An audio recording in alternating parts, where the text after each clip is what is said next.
Hai teman-teman, aku Fitra dan selamat datang di channel ini. Saya akan berbagi apa saja yang saya pahami dan menarik menurut saya mulai dari otomotif, cerita perjalanan, atau topik lain yang saya kuasai. Yuk kita mulai videonya, gasken.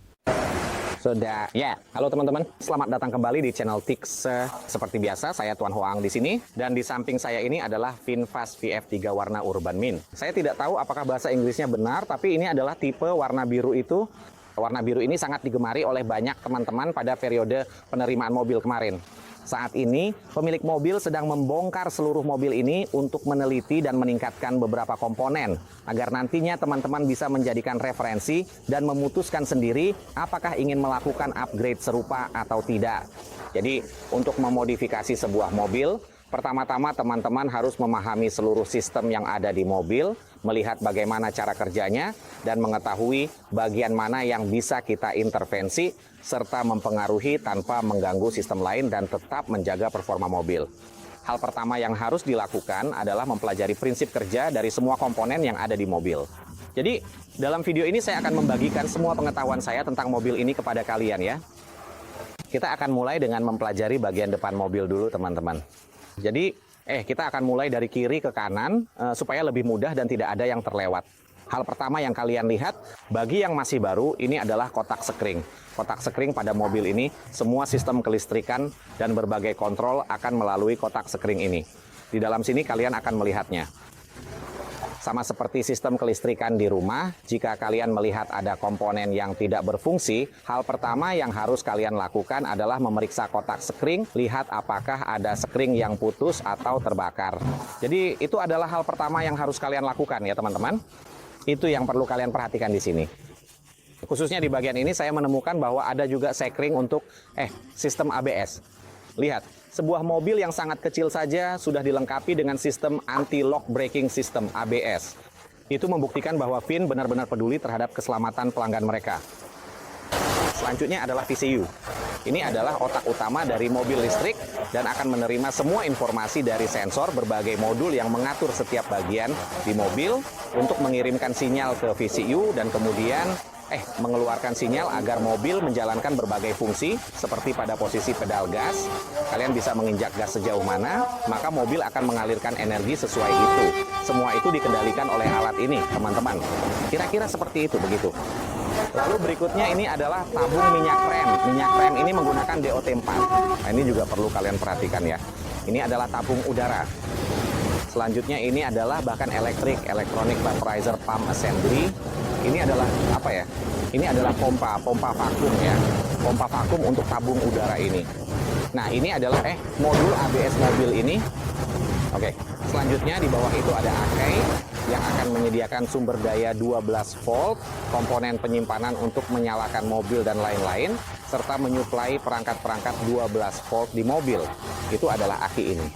Aki ini dari VinFast menggunakan aki Animax dan memiliki kapasitas 32 ampere jam dengan tipe 12 volt, teman-teman. Tipe ini juga diproduksi di Vietnam. Dan selanjutnya adalah blok pendingin mobil yang biasa disebut kompresor oleh teman-teman. Tipe ini adalah blok listrik, teman-teman. Ini tidak seperti mobil bensin. Yang ini menggunakan listrik tegangan tinggi dari mobil. Ini menggunakan langsung listrik tegangan tinggi dari mobil untuk beroperasi. Jadi pada VinFast VF3 ini, alat ini hanya berfungsi untuk mendinginkan kabin saja, teman-teman. Jadi alat ini jauh lebih kecil dan ringan dibandingkan dengan model-model VinFast lainnya seperti VF6, 7, 8, 9 teman-teman. Nah, ada satu hal yang berubah pada VinFast VF3 yang saya perhatikan, yaitu di bagian depan hanya ada satu kondensor AC dan satu kipas untuk kondensor, sama sekali tidak ada sistem pendingin dengan air ya. Teman-teman akan melihat bahwa di ruang mesin di sini tidak ada tangki air pendingin tambahan maupun radiator di bagian depan. Sistem ini sangatlah sederhana. Dan teman-teman yang pernah mengendarai mobil bensin pasti sudah tahu soal ini. Sistem pendingin air yang digunakan untuk mendinginkan mesin setelah digunakan dalam jangka waktu tertentu memang harus sering dirawat dan diservis. Dan banyak teman-teman yang pernah mogok di jalan karena masalah seperti kebocoran air pendingin, selang pendingin pecah, atau radiator rusak dan sebagainya. Nah, di VinFast VF3 ini teman-teman sama sekali tidak perlu khawatir soal itu, karena memang tidak ada sistem seperti itu. Jadi mau rusak pun tidak mungkin kan? Benar kan? Tepat di depan kita ada dua sistem lampu dari VinFast VF3 yang sangat sederhana. Hanya ada lampu sein, lampu posisi, lampu sein, lampu posisi, dan satu lampu proyektor utama yang masih menggunakan teknologi halogen dan proyektor bola di depan untuk pencahayaan. Nah, bagian yang ini sudah dilepas agar pemiliknya bisa meneliti. Bagian depan ini sebelumnya ada penutup kalang, pasti teman-teman masih ingat. Lalu di dalam ruang depan semuanya sangat sederhana. Oh ya, dari sini saja kita sudah bisa melihat batang kemudi mobil ini. Nah, batang kemudi ini fungsinya adalah ya untuk mengendalikan dua roda di kedua sisi, dan kalau kita lihat seperti ini kemungkinan besar 99,99% ini sudah menggunakan kemudi elektrik, dan ini yang di sana adalah kolom kemudi, nanti akan terhubung ke batang kemudi seperti itu ya teman-teman. Oke, seluruh bagian depan hanya sesederhana itu saja. Lalu berbeda dengan mobil-mobil lain, VinFast memindahkan PDU ke bagian belakang mobil. Jadi sekarang kita akan ke belakang mobil untuk mempelajarinya ya. Karena ukuran VF3 ini sangat kecil, jadi tidak bisa dinaikkan ke lift di bengkel ini. Jadi ya kita juga harus merunduk ke bawah sini untuk mempelajarinya. Ini dia di bagian belakang terdapat sistem gardan kaku dengan suspensi, hanya suspensi dependen saja teman-teman. Sangat sederhana. Di bagian belakang terdapat sistem rem tromol ini. Nah, di sini motor listrik ditempatkan di bagian belakang. Motor ini juga sudah dilengkapi dengan inverter dan sebagainya. Jadi motor ini menerima listrik dari PDU ini. PDU akan terhubung ke baterai. Ini dia sistem PDU ini, teman-teman bisa lihat di sini PDU akan terhubung ke baterai dan menyuplai daya ke motor. Nah, secara struktur memang sangat sederhana, tapi saat kita mengoperasikannya, kita akan mempelajari sistem di bagian depan, teman-teman. Ini dia, mari kita lihat. Sistem suspensi depan ini menggunakan pegas spiral dan dikombinasikan dengan peredam kejut. Teman-teman biasa menyebutnya shock breaker. Nah, sistemnya sangat sederhana dan juga terdapat batang stabilizer yang menghubungkan batang penyeimbang di bagian depan dengan kedua roda, teman-teman. Ini dia kursi pengemudi, dan sistem di bagian depan masih menggunakan rem cakram. Pada sistem suspensi belakang, begitu kita melepas roda belakang, kita langsung bisa melihat mesin dan label pada mesin tersebut. Sekarang, mari kita masuk ke sini untuk mempelajari tentang sistem mesin PMSM. Sistem mesin ini adalah sistem 3 fase sinkron, teman-teman. Alat ini akan mengubah arus listrik searah yang masuk ke sini, lalu melewati inverter, dan diubah menjadi arus bolak-balik 3 fase untuk mengoperasikan mesin ini. Saya juga tidak tahu alat ini diproduksi di mana, karena di sini hanya tertulis VinFastBak saja. Saya juga kurang tahu diproduksi di mana, teman-teman. Tapi itu tidak terlalu penting. Yang penting adalah komponen-komponen ini sangat awet di kendaraan listrik. Sistem suspensi belakangnya sangat sederhana, bahkan mengejutkan karena hanya ada satu pegas torsi seperti ini dan satu shock breaker di sini. Shock breaker di sini hanya ada di VF3 saja. Jadi, oh ya, yang ini juga ada gas fuel LED-nya. Ini yang kita sebut sebagai suspensi udara, teman-teman. Artinya, tidak ada oli yang bocor keluar, sehingga kalian tidak bisa tahu apakah sudah rusak atau belum. Di sini ada satu gardan keras yang terhubung ke sana, dan di kejauhan kita bisa melihat itu adalah PDU, teman-teman. Lalu seluruh sistem mesin ini dan PDU-nya hanya menggunakan pendinginan alami saja. Kalian akan melihat ada sirip-sirip aluminium di sini untuk pendinginan, dan di bagian belakang menurut saya sebaiknya ada pelindung tambahan untuk melindungi sistem kabel tegangan tinggi di sini, sehingga pemilik mobil akan merasa lebih tenang. Baterainya sendiri terlihat cukup kokoh. Tapi untuk bagian mesin dan PDU di belakang, saya merasa kurang percaya diri jika digunakan di jalanan Vietnam. Nah, ada satu hal yang menarik, di bagian belakang kita akan melihat sistem remnya adalah rem tromol. Namun, baik pelek, motor maupun rem di sini semuanya terlihat sangat mewah, benar-benar keren dan halus. Ini adalah motor rem, teman-teman. Lalu, sistem ini sebenarnya sangat sederhana, jadi kalau kalian ingin mengatur suspensi agar lebih empuk atau lebih kaku, itu juga cukup mudah. Kadang-kadang kita hanya perlu mengganti satu shock breaker belakang ini saja sudah bisa menyelesaikan semua masalah dan menyesuaikan dengan kebutuhan pribadi kalian.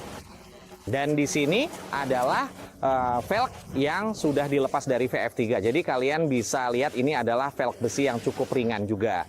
Saat saya menggunakan velg dan ban ini, saya merasakan bahwa ketika melaju dengan kecepatan tinggi di jalan yang agak rusak, saya merasa tapak bannya agak terlalu kecil, memang agak kecil, tapi hal ini juga bisa dimaklumi. Mobil ini memang didesain untuk penggunaan di dalam kota dan pabrikan merancangnya hanya untuk berjalan dengan kecepatan rendah, bukan untuk kecepatan tinggi. Namun, jika pemilik mobil ingin menggunakannya di jalan tol, menurut saya itu sepenuhnya bisa diatasi dengan melakukan upgrade dan caranya juga sangat sederhana. Kita hanya perlu mengganti ukuran ban dan velg menjadi lebih besar agar mobil ini lebih stabil. Menurut saya kalau sudah begitu, di jalan tol pun tidak ada masalah karena sudah banyak orang yang mencobanya. Mobil ini bisa melaju lebih dari 100 km per jam dengan sangat normal.